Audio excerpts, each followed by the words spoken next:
Hey, everybody joining from all social media platforms and Spotify. This is Open Mic with Ali Lachey and my bestie over here, Michelle Posey. And you know what? I have to say, I want to just apologize right off the bat to all of our tech crew, to our camera crew, to our social media crew, because getting in here in the morning, getting set up, getting our getting this energy is just, I'm just sorry that you have to put up with it. But I'm not. They're not. They love it. They love it. When you get to laugh when you're at work and it feels like play. It's a little toxic. It's good. Maybe just a little toxic, little church. It's kind of cool. We got a little bit of, gangster rap with our coffee this morning. All right, you guys, we have a lot we're going to discuss today. Well, somebody finally caught up with the one of the original co-founders of Cracker Barrel. He just to kind of get his idea of what did you think just took place? This complete, I don't know, train ride that we were on that nearly derailed and then came back. Things are not looking good for Lisa Cook from the Federal Reserve. It turns out she's not just guilty or allegedly guilty of mortgage fraud one time or two times, but possibly three times. So we'll get to that. That is a character. We've got our wonderful guest, Tarin Swain, mom, just a mom, literally mom on a mission. And we're also going to talk a little bit more about the Minneapolis shooting. There's some things that have come out. We'll get a mom's take on it. So guys, you are going to want to buckle up. Let's go ahead, Allie, and let's open that mic.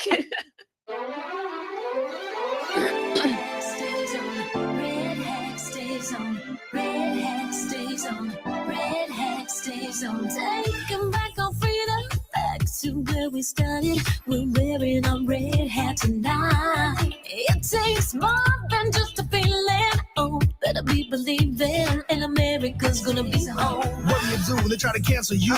MAGA Nation, we cancel proof. My red hat stays on. My red hat stays on. You know I love God, but in Trump I trust. November 5th, you gon' ride with us. Our red hat stays on. Our red hat stays on. It's the mayor MAGA, but the RNC King. 2024 freedom gon' ring. This the red, white, and blue. I'm still fighting for each one of you. And keep your red hat on.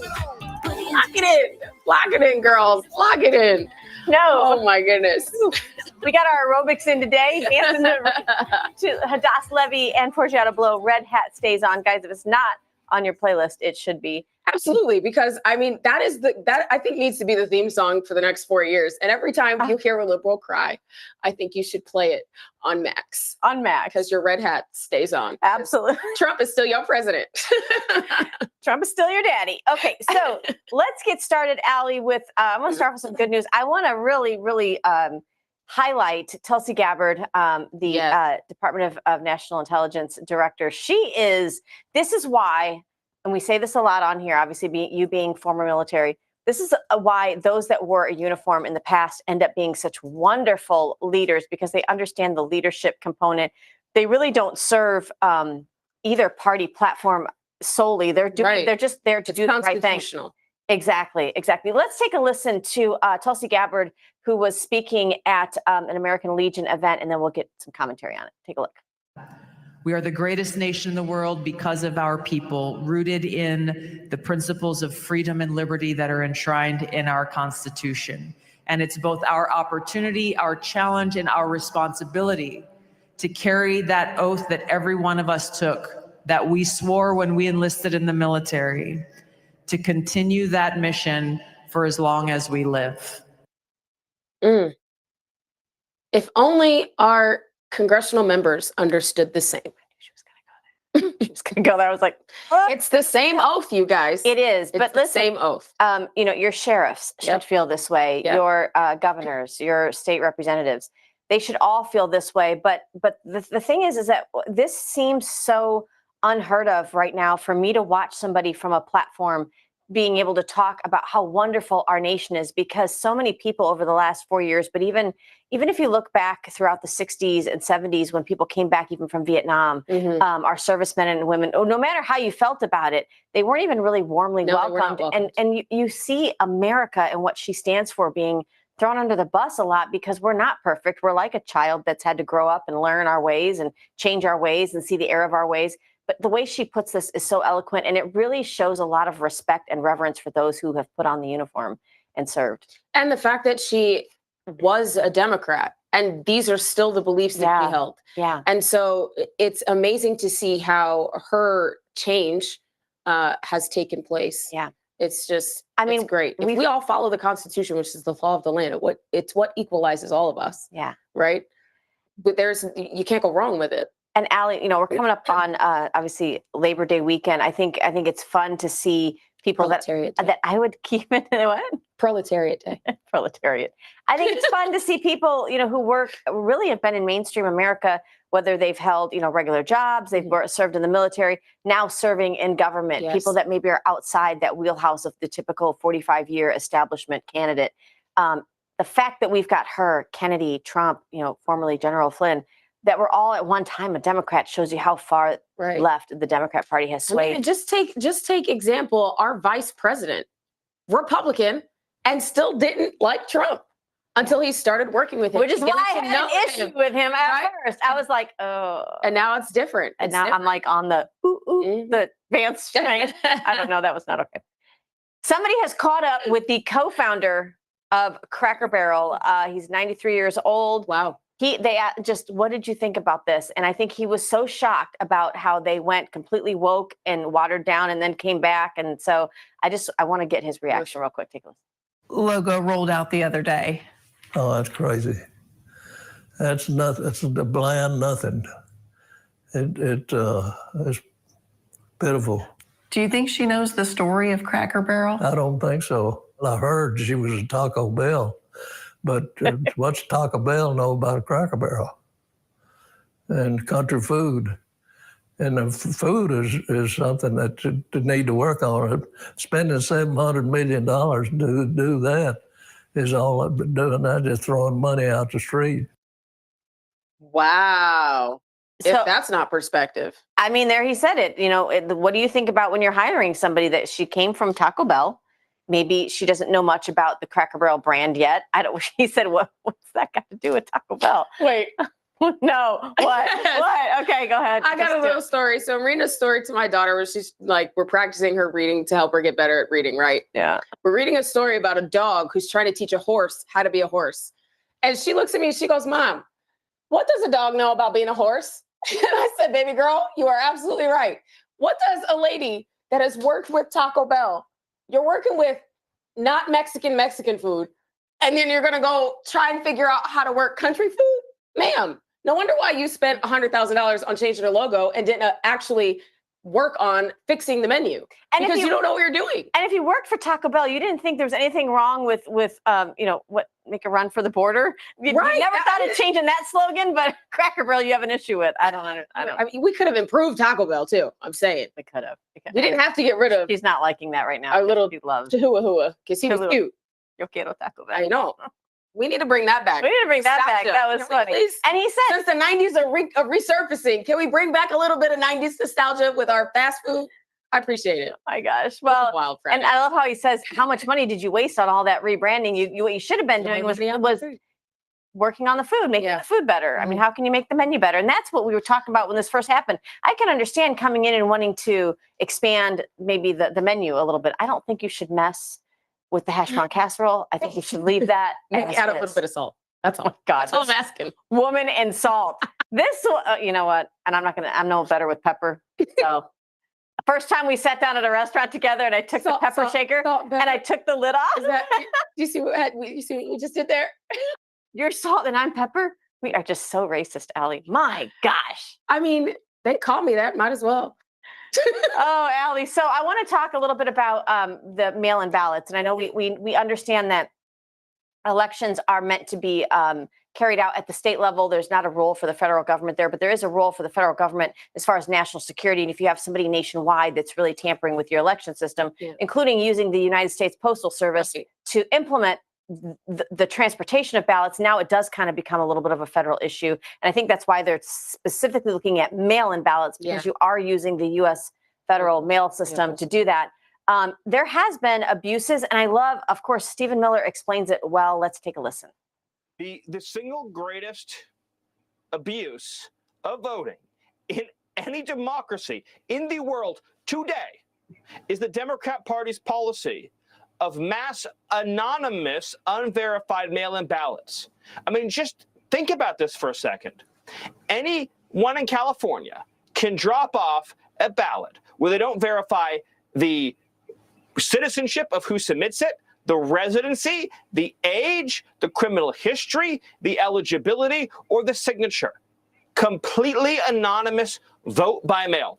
Voting by cell phone would be vastly more secure than a system of tens of millions of unverified, unsolicited, unregistered mail-in ballots with no identity verification, including, of course, no citizenship verification. On top of that, Laura, as we know, California has outright stolen House seats just by counting illegal aliens in the census. There are entire members of Congress from California whose districts only exist because their constituents are illegal aliens. You'll never find an example of a more direct theft of American franchise and civil rights than creating Democrat House seats comprised of illegal alien constituents. So I asked you, really, Allie, how long have we had sort of this invasion from within, right? Yeah. Probably a long time. And probably longer than what I think most people are comfortable admitting. And so I feel like we have to give some grace to California, because we talk about people not picking up and moving to a red state, but maybe doubling down where you're at and fighting for your own state and your own city. I have a lot of family out in California that have done just that. And part of what they always tell me is, don't write off California. We are vastly conservative, common sense approach. It's been the leadership under people like Gavin Newsom most recently that have allowed not only complete and utter anarchy in their streets, not taking care of their citizens, but also the way they run their elections. Right. We had, when we first launched Open Mic, I'll never forget, it was prior to the 2024 election. And we had, as we were covering the election, we had an insider video, somebody going in to a polling station to vote in California and literally said, here's my ID. And the lady working said, I don't need to see that. And he said, well, but, and she said, so she's reading off the computer. She said, your name is, John Doe from da-da-da-da. And he said, well, yes, maybe. And she said, I need to say yes, no, yes, maybe. But here's my ID. You can check. I don't need that. Right. It was so weird. It was very strange. You have no way of confirming age, whether or not they're legally able to vote. Are they a citizen? Where do they reside? I mean, how do you carry out elections like that? So corruptly. And that's how you get Gavin Newsom, Nancy Pelosi to stay in their offices for literally forever. So looking forward to see what fixes the Trump administration will suggest and implement, especially with mail-in ballots. And then I hope, speaking directly to Joe Gruters, the new head of the RNC, I hope that we're getting on board with what Trump's plan is, which I'm sure we are. Yes. But there could be potentially, an early Christmas present for you. We're thinking maybe, possibly a rate cut coming for interest rates. Take a quick listen. Could there be? Maybe. Okay, it's not a video. No, it's not. So listen, definitely not. listen to me. The Federal Reserve Governor, one of them, Christopher Waller, he's announcing that he will support an interest rate cut at the Fed's meeting in less than 3 weeks from now. So now I love how they're using social media and they're using multimedia to get out here and say, listen, we've got one guy that will actually say, yes, let's cut interest rates.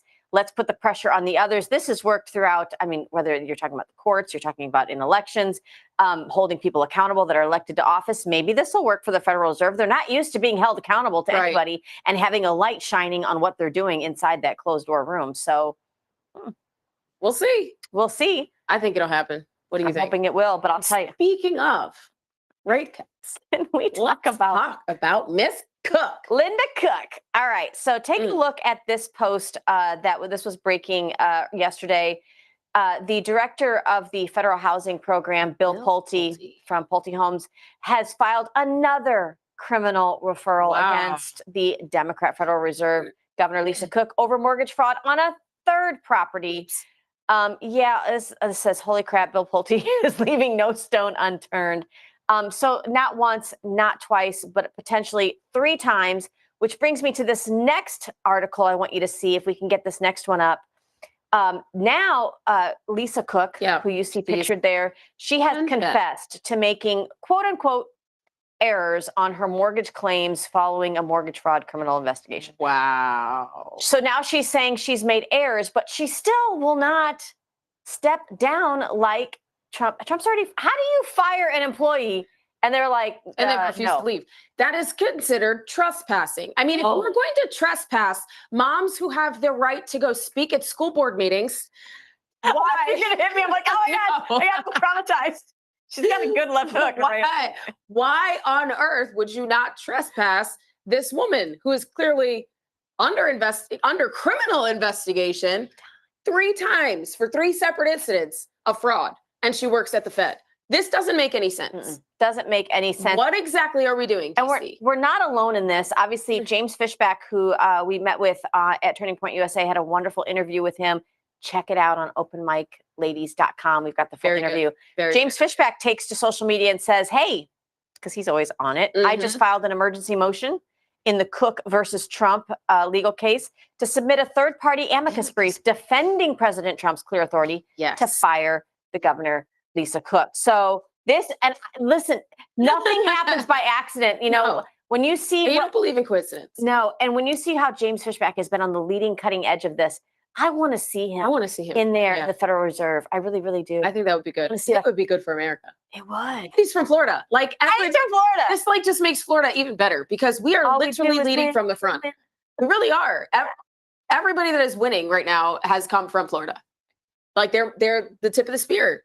And this is why Florida's leading, but this is also why we need to build a bench. So you guys watching at home, get involved in your local areas. Yes. Does that mean we're getting involved? Yes. Oh, we're getting more involved. Okay, we're going to do it. We're going to do it. We'll have those announcements coming soon. But by the Lord. So one guy that's not from Florida, but you know, if he wants to vacation here, we would welcome him on the beaches of Florida, him and his beautiful family. Obviously, Secretary of Defense Pete Hegseth. There are now drones that we heard about this about 6-7 months ago. All these drone sightings in New Jersey. There was we joked and said they won't fly them over Florida because we just shoot them down. But apparently, the military is getting involved in making sure that our skies are safe from drones that could potentially have want to produce harm here. Let's take a listen. Our job here at the Pentagon, when you think about it, is to prepare for the threats of the future and build a force to match them and defeat them and outpace them. And there's no doubt that the threats we face today from hostile drones grow by the day. Emerging technologies, we see it in battlefields in far-flung places, and we see it on our own border. In small unmanned aerial systems, UAS, can serve to target and bring harm on our warfighters, our people, our bases, and frankly, the sovereignty of our national airspace. And that's why today I'm directing the Secretary of the Army to formally establish the Joint Interagency Task Force 401, or JIATF 401.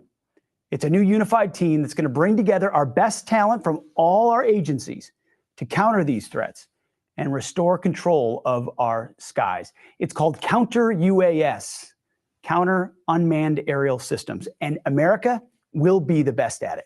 Here at the Pentagon, we're moving fast, cutting through bureaucracy, consolidating resources, and empowering this task force with the utmost authority to outpace our adversaries. We're delivering real solutions, ensuring that American airspace remains secure, both here at home for the American people, but also abroad, anywhere troops are stationed. They deserve to be defended by the best. It's going to put the right tools in the hands of our warfighters, defend that sovereignty, and send a clear message to the world that the United States will never be outmatched. Because make no mistake, under this administration and President Trump's leadership, we're going to out-innovate, we're going to lead, and we will win. So thank you for your attention to this matter. And God bless our troops. I love it. Thank you for your attention to this matter. That is a great message. And I'm glad that we're doing that. You guys remember that balloon that flew over all of the northern made a complete United States. Yeah. It was absolutely insane. And it just, the Biden administration just let it continue for days and days and days. Oh, okay. Yeah. But this is great. This is good news. But I will say, yes, there better not be a congressman or a congresswoman, a Congress member, period, that has invested interest in drone capabilities that gets approved by this department. That's all I'll say. Or an equity firm that has ties to congressional members that will take contracts to build this firm or utilize this firm. Open mic ladies will call balls and strikes the way we see it on both sides of the aisle. And that is absolutely true, Allie. I love that. I love that. That's true. It's very true. But listen, there was a time when people had told, I remember because my son was like your son, very into video games, and I was trying to taper off how much he would play video games, and somebody said to us once, a family member who was in the military said, that's the future of our military, really. Yeah. Like, they're going to need that kind of capabilities to be able to fly. Yeah. Well, this is why we need to fill the gap of we need our children to understand tech, how to utilize it, how to work it, They need to explain it to me. I got to ask my daughter half the time, what was my phone doing? Help me. This is part of like even AI, right? Like, how are you going to be able to encourage our youth to get into this space and develop it in a way that makes sense to grow America in the ever growing world that we live in? We have to make sure that we have these capabilities and that we're able to further them. And we can't do that without educating our youth about it. Absolutely. Anybody who has watched any of the footage coming out of places like the Ukraine, that kind of area of the world, and saw the capabilities of these drones and what they can do, militarily, I think this is a way to stay on the cutting edge. Similarly to when Trump formed the Space Force, right? Yeah. Just kind of staying one step ahead. Grateful to see Pete Hegseth using our resources that way. We're going to have to take a quick commercial break. Don't go anywhere. We've got the wonderful mama bear, Tarin Swain, is going to be joining us. We're also going to be talking a little bit more about what took place in Minneapolis, guys. So don't go anywhere. We'll be right back after this message. From the heart of Marietta, Georgia, comes a tribute to the spirit of liberty. Liberty Cigars, where history meets craftsmanship. Each cigar tells a story. The Founders Collection honors the visionaries who shaped a nation. The President's House Collection celebrates the leaders who steered it. And the Naval Series salutes the heroes who defended it. Handcrafted with precision, each blend mirrors the essence of its namesake. From the boldness of George Washington to the elegance of Thomas Jefferson. Indulge in a moment of reflection. Light a Liberty cigar and savor the legacy. Discover your story at libertycigars.com, because every great nation deserves a great cigar. Liberty Cigars, smoke the history. And don't forget to use promo code OpenMic for 10% off your order. Gold IRA companies are a dime a dozen, especially in conservative media. We vetted out 34 companies and chose Augusta Precious Metals. With the lowest across-the-board spreads in the gold IRA industry, Augusta saves Americans thousands of dollars. They are the only major gold IRA company that has zero complaints from their customers. Zero. None. Augusta Precious Metals does not have commissioned sales reps, which means their goals are aligned with yours. They were the only gold IRA company that demonstrated integrity and transparency without using gimmicks. The informative one-on-one web conferences by Augusta Precious Metals answer all of their customers' questions before they make a move. If you're ready to learn about protecting your wealth and retirement with gold and silver, request your free gold guide from Augusta Precious Metals today. Visit patriot.tv/gold. That's patriot.tv/gold today.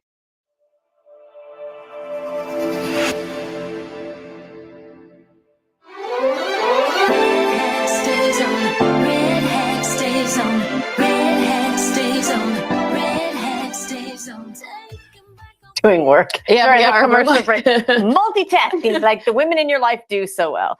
Welcome back to Open Mic with Allie and Michelle. Guys, thank you so much for tuning in. Wherever you're joining us from, drop us a note online if you can. And also thank you to our Spotify listeners. We're so grateful for you guys. Make sure you follow us at Open Mic Ladies on all. And I'm surprised we're still on YouTube, actually.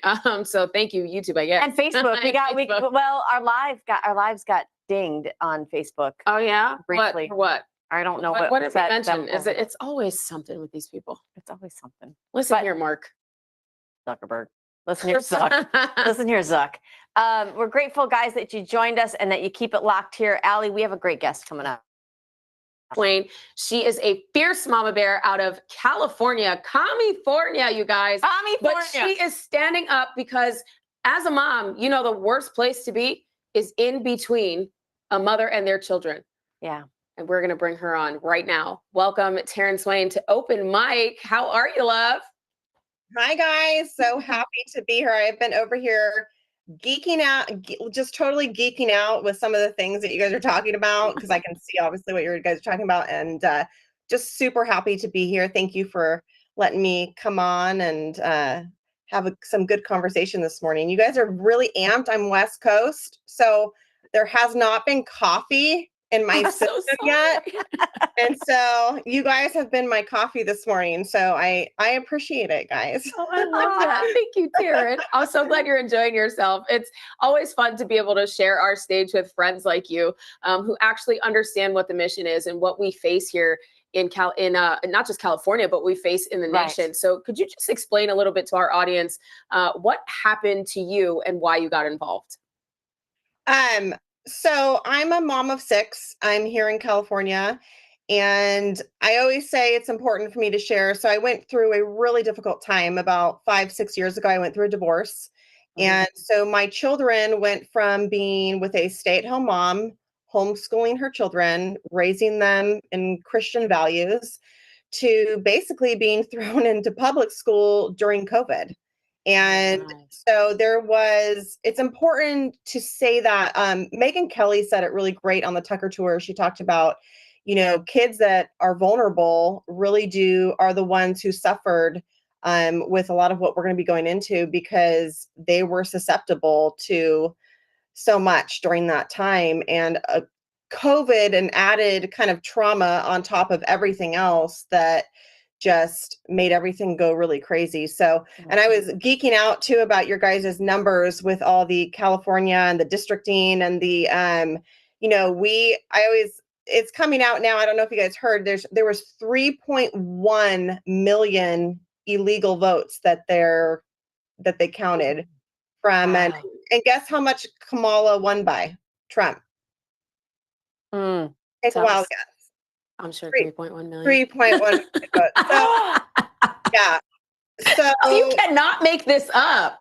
It's just what it is. It's just, business as usual here in the corrupt state of California. And so it'll be very interesting, 2026, and to see, we're working a lot locally here with all the voting and the redistricting and all that good stuff. So, but going back to my story, so here in California, I say that all the time. So it is California.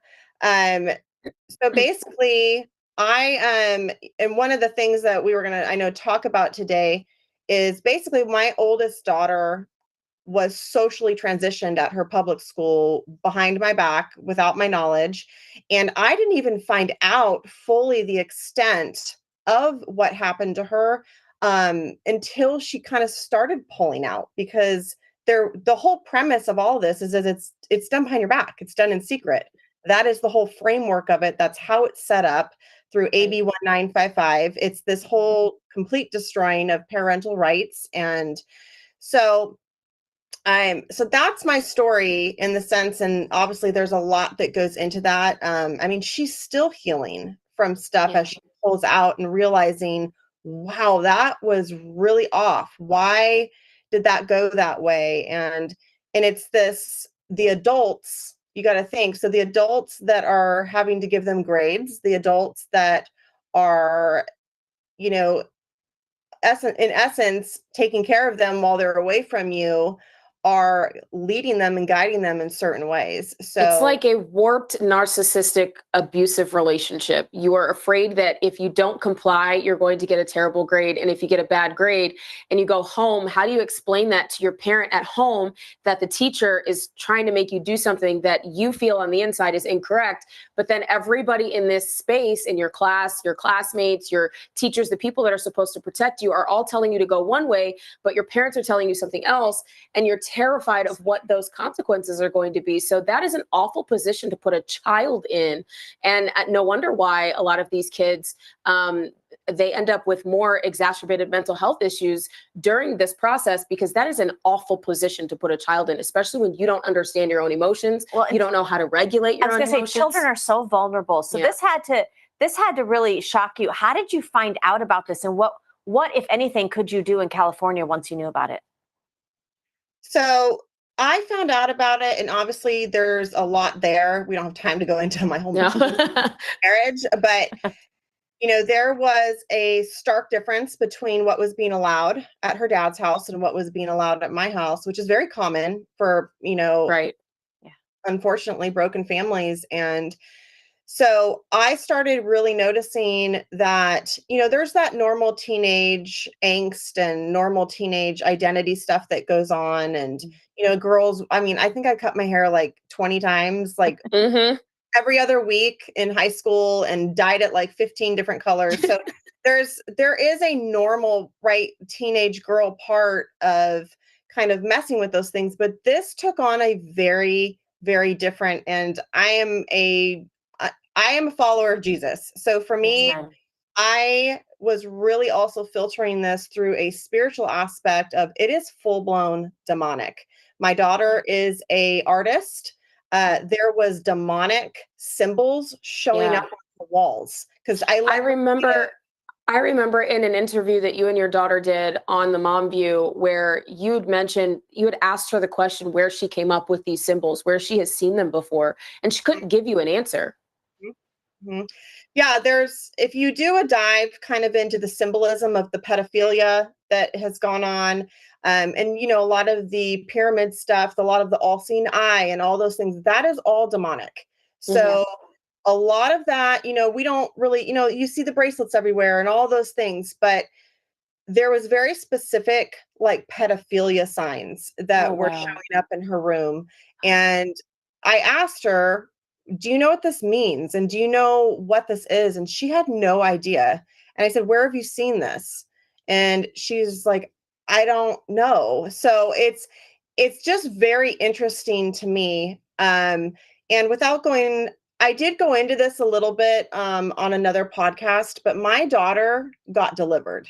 So that is also important to understand, is that we as a believer in Christ, we are up against, we all like to, talk about Ephesians 6, and we're in a battle, not between flesh and blood, but in spiritual warfare. And I'm really imploring mothers, Christian mothers, to get to the front line. If the men aren't there, guess who's there? The women. Right. Yeah. Women, you know why the women are there is because the men have left their post. That is why the women are there. The women wouldn't have to be there if the men hadn't left their post, right? So the men, as they protected what they were supposed to, right? We use the term mama bear, right, as a good term, right? Oh, this is mama bear. I'm like, no, guys, this is horrible, because we are mama bears because the men are gone. So I'm like, I want to, number one, implore the men, hey, we need you. Please come back. I'm really sorry that the feminists like tore your balls off, but you need to come back now because we need you. Like, we need you back. I'm done. That's a t-shirt. Like I said, a GOP meeting, I said, hey, I'm done fighting the fake women. I don't want to be fighting the men. Like, I'm fighting you guys. These are 7-foot men in high heels. Like, I shouldn't be fighting these people. So, but the spiritual aspect is so important. Number one, I had a front row seat to my daughter being delivered, and she gave her life over to Jesus, and he freed her from this. And, I know we're going to talk a little bit about the Minnesota shooting as well. I mean, there's some pretty demonic influence pictures and things and stuff that we're finding out. And if we do not start fighting in the spiritual realm with spiritual weapons, in the authority and in the blood of Jesus that he has given us to be able to restrain evil, we have to step into that, even if it costs us our life. And that's so true. That is, I say that nonchalantly, but we have to take the fear of death out of this. And that ultimately, right, that's really what it comes down to, is that people are afraid of the cost of stepping out. But I'm like, hey, the good and the fulfilling life of in Jesus is on the other side of stepping out and pushing through that fear, right? Well, and you fought in the flesh too, because you went, and then this is part of it. We need more people to actually be bold enough to fight this out, and let's get some precedents set in the courts, because somebody like yourself, they're transitioning your daughter behind your back in the schools, in the public schools.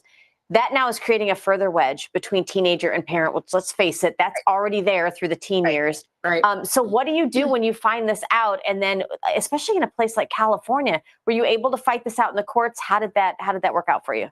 So that is a really important point. I've been in talks with a law firm out here. It's Bob Tyler's law firm out here. They've represented Jessica Tapia. She, has done a lot of good work here in California as well. The issue specifically with our situations, like a mom like me and others in my position, is statutes of limitations. So they're telling us that, hey, it's 2 years. And I'm like, whoa. The whole premise of this whole issue is that it's done in secret.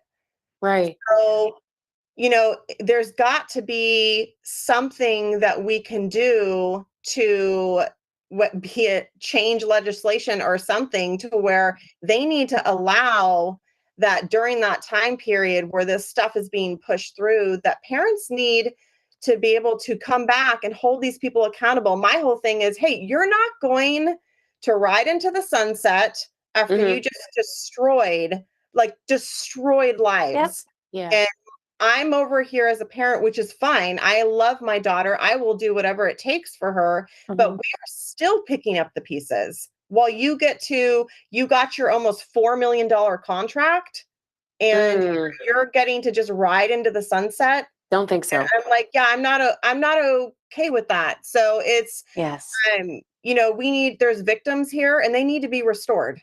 Is what and you alluded to California AB 1955, because I know our viewers are probably thinking, wait a second, how is this even possible? Right. That is, they're calling it the Safety Act. Boy, doesn't that sound really nice? But it prohibits school districts, county offices of education, and charter schools from requiring employees to disclose a student's sexual orientation, gender identity, or gender expression to another person without the pupil's consent. So you go to a 12-year-old, you're saying, okay, you're like, I'm going to just use a different example. You're sneaking out of the house at night. 12 years old. Do I have your consent to tell your parents? No, that's not how that works. Right. That's why. And I have to ask you real quick, Tarin, because I've been trying to watch this in California. What is the age of legal consent in California? Did they lower that?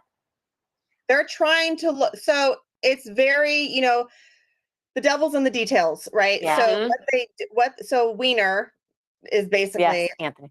Yeah, he doesn't get anything called but a wiener by me. So yes, ma'am. basically, and the detrans community is actually coming after him right now. Ooh, so nice. Okay. Oh yeah, they are sitting in front of him, basically telling him, your policies have destroyed my life. And so, good for them. What they're trying to do, I don't have the item on my head right now, but what they're doing is that they're lowering the age of penalty. So if a pedophile wants to be sexual with a 12-year-old, what they've done is they're lowering the penalty. Whoa. So it's not per se like the verbiage, right? The devil's in the details. So it's not that they are lowering the age of consent. They're lowering the punishment for sleeping with someone under the age of consent. So it's very like incentivizing pedophilia, essentially. Oh, that's disgusting. Kathy. Huh? And that's why the new AB 495, that we're here to basically legally traffic people. Explain that one just a little bit in a little more detail.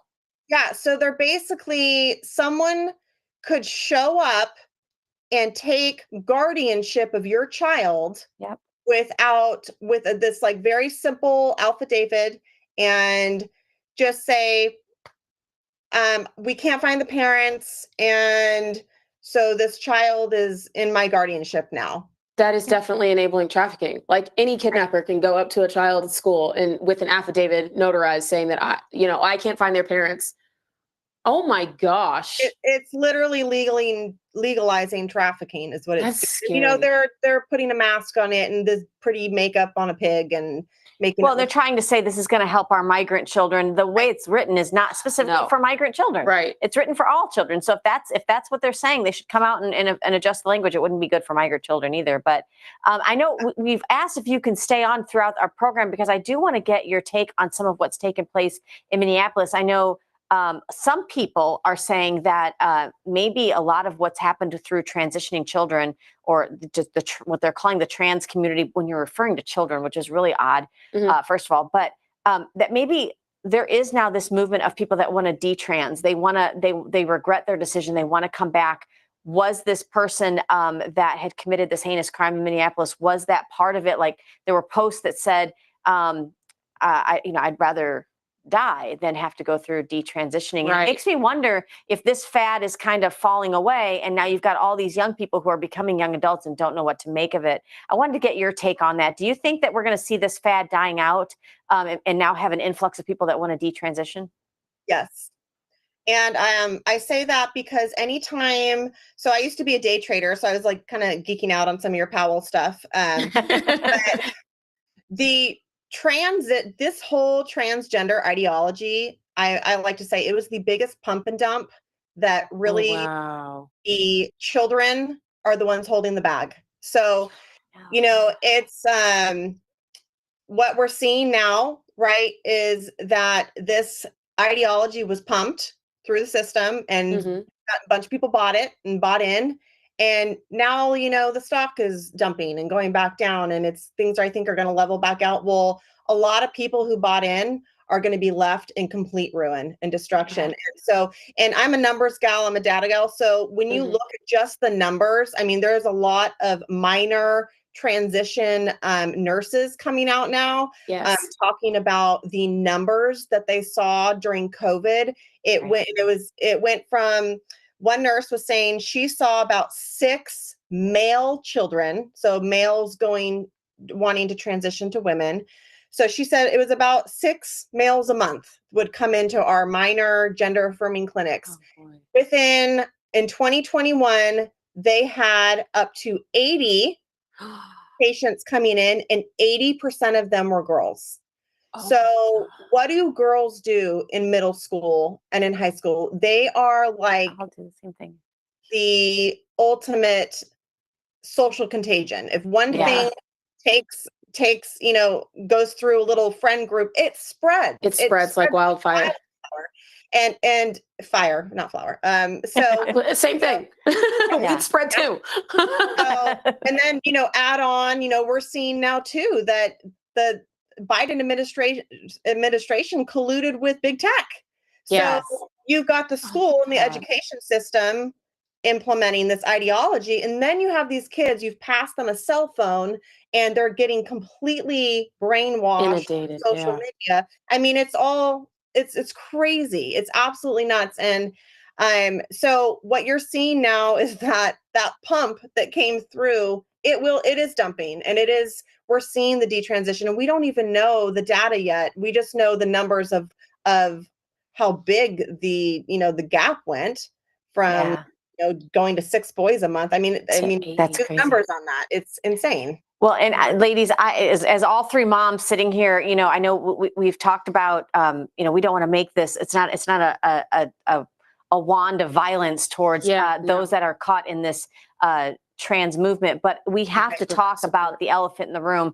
This has come out. Somebody's put this together, and I want to show it to our viewers, show it to you, and get your reaction. Go ahead and roll this video.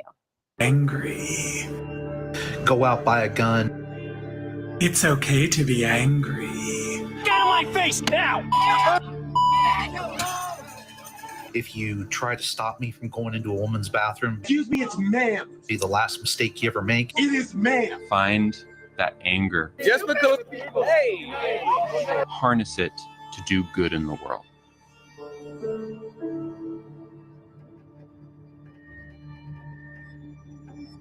This anger. You're done, man. We can just make a batch and say that some of us well. Anger is probably my primary source of motivation. You want to call me sir again? The thing is, you don't have to leave. You won't move. For everything that I do. Cut that out now, or you'll go home in an ambulance. It was a call to action or call to arms. Sorry,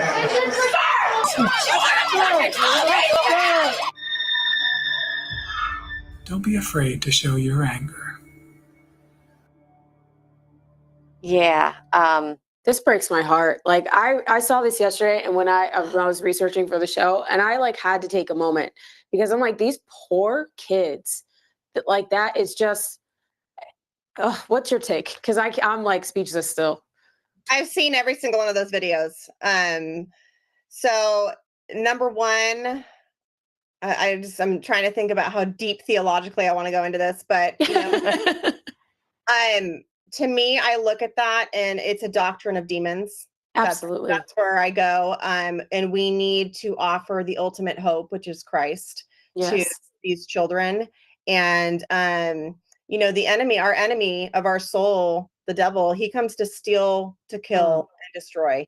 And so I look at those videos. Number one, I don't see women, I see men. Yeah. I see men who have been hijacked that are supposed to be using righteous anger. And it's good for a man to be angry. I want some angry men right now that and the power of God, and they've got righteous anger and they're taking down strongholds. Like, I want that.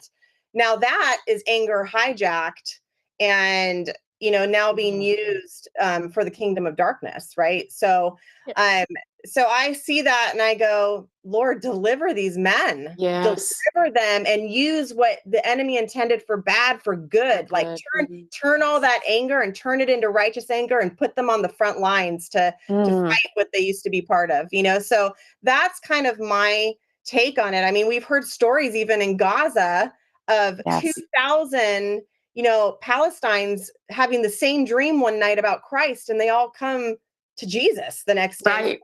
I'm like, Lord, it's crazy. Yeah, we serve a God that can go behind enemy lines and turn them for our good. So I have hope alone in Christ. I've seen it in my daughter. I continue to see what God is doing. He's on the move here in California. California belongs to the Lord. Amen. You know, I was part of the May Day event where we shut down Hollywood Boulevard. Nice. Yeah, we shut it. They told us, the city told us we couldn't, but we showed up and the cops respected our First Amendment right to be able to hold free speech and to gather. And that's new for Cali. Well, and, you know, I'm glad you bring up the spiritual element of this because it does feel like we're on the verge of another huge, like, Exodus moment. We still serve the same God, the original Exodus, but whether it's people leaving behind their old ways, their all old thoughts, or just strongholds completely crumbling within your household, within our children, within our school systems. I think that's why we as women are here for such a time as this, because there is a void and we are the ones that usually are the caretakers over the children, although there are men that step up to do it. This is a little bit of a troubling report. Again, this is just a report that's coming out. Take a look at this post. The mother, apparently, of the Minneapolis Catholic school shooter is now hired a criminal defense attorney. I think, obviously, a lot of people hadn't heard from her. She was assumed missing, actually. Like, the cops which couldn't is find terrifying. her, which was pretty interesting. So I wonder if we're going to see, and I don't know how we feel about holding a parent accountable if their adult child is doing something, but when you're getting participate in, to what level did she participate? I guess is what we want to know. Yeah, it's kind of interesting. What do you think, Tarin? I have dealt with probably similar mothers here in California. I can imagine. I know this is overused, but I believe within the transgender, cognitive dissonance is a real thing, meaning that there's two realities that are completely at war with each other and they cannot exist at the same time. It's a splitting of the brain that literally goes on. That is the transgender movement in itself as well, is that you're not living in truth. So what happens is every day, think about that. Every day you get up, you have certain parts on your body and then you're coming out now and living a life that is opposite to what the reality is. You have to have a mental split there. It's Yeah. literally what they do and what they use in military, like brainwashing. They split MK your Ultra. brain. Yeah, like MK Ultra. I mean, like I said, I'm going to be careful on my conspiracy theories here. We're good. No, we've been right. We've We're been right. conspiracy like accuratists at this point. These people, you can see it in the eyes. No one's home. It's something. There has been a split. You know, when I see, and they need to be put. You really have to be put back together. Victor Marx. I don't know if you guys are familiar with his work. Yes. He is phenomenal with his story. I mean, I don't know if you guys have heard his testimony, but he has probably the most insane testimony I have ever heard.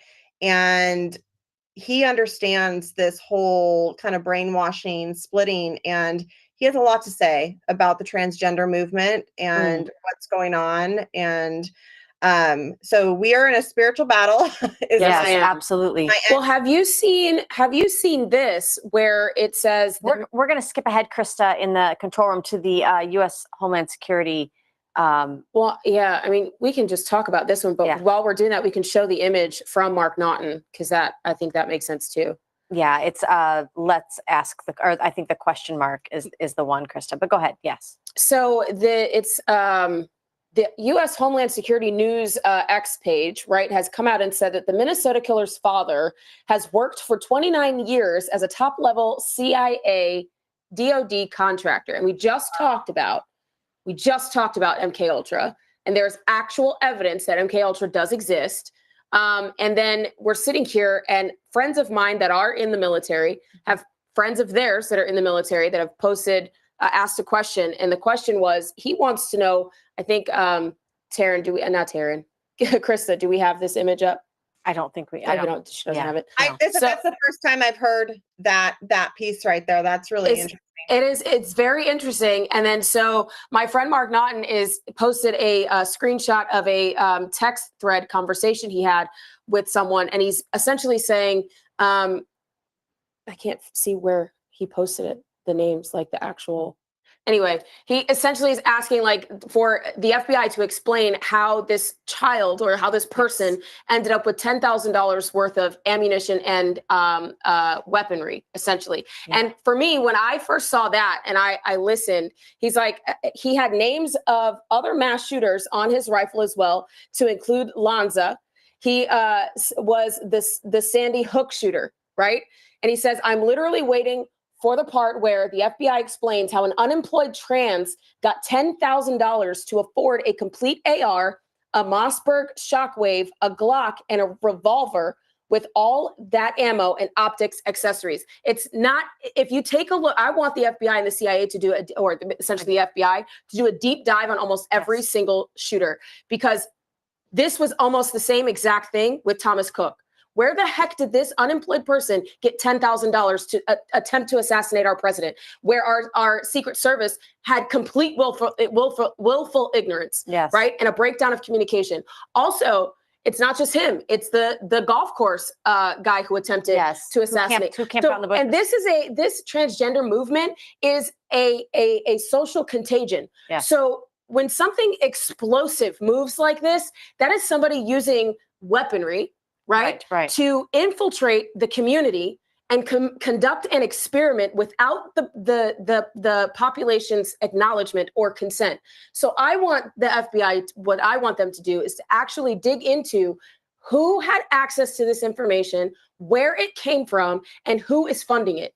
And I think we'll get to the bottom of it. We're going to have to do that. And I know, because we're cutting short on time, I want to make sure that we know, this is good, that we let people know that Kennedy is announcing that he's going to review through the NIH psychoactive drugs and their possible roles in contributing, obviously, those transitioning medications and just psychoanalytical drugs that you're taking on the Black label. Does say, as according to Kennedy, that, you can see an uptick in violence and homicide. So how do you feel about that? Do you think that that's necessary moving forward?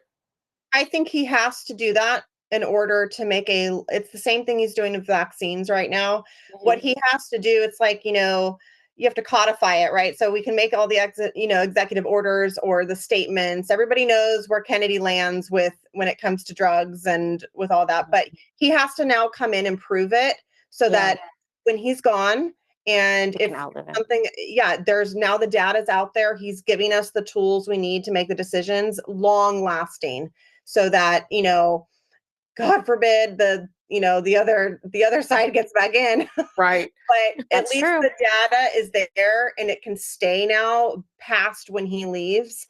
That's my opinion on that, is that we already know the truth, right? We already know it's very common sense. But you have to kind of come out now and get the research done, do the trials, do the standard phase trials, and just say, okay, here's the data. We did the work. It's the same conclusion we knew, which honestly should have been done prior to giving these to young people. But I want to make sure our viewers do know that Caroline Leavitt took to the podium yesterday and said that last night, basically, police have busted in D.C. another potential shooting against a school in Washington, D.C.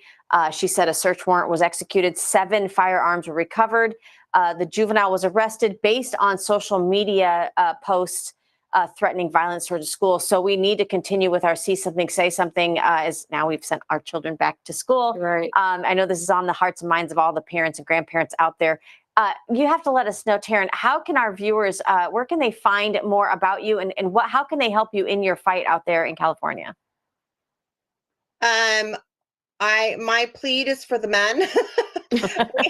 We need you. I mean, every time I see that video of that large man going, "It's ma'am," I'm just like, oh my gosh. I'm just like, we need our men, we need our men. I've seen some, I have hope. I mean, my husband is a fighter. He's standing the line. I mean, you can't get past him, but, I just think we need California's number one to know it's not as blue as you think.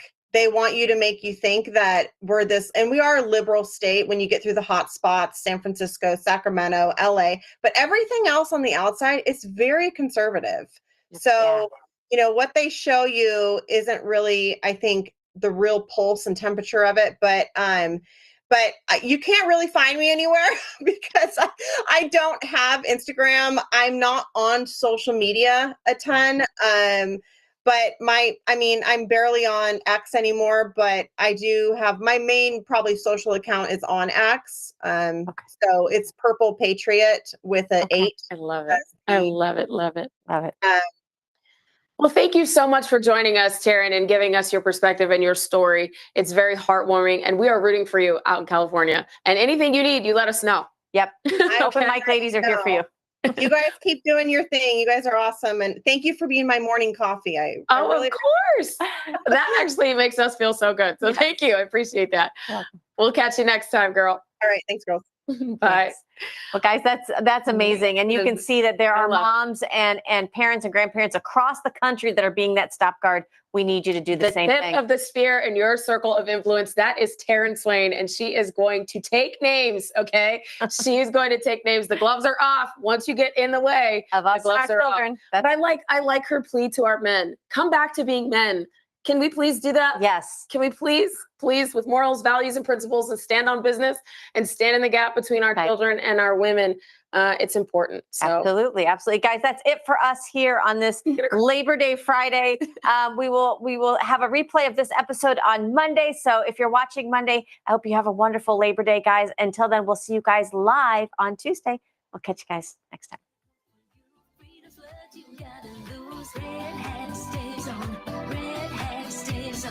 What do you do when the gas is high? Inflation's up in the sky. Red hat stays on. Red hat stays on. And I don't care how they look at me in the deepest heart of a blue city.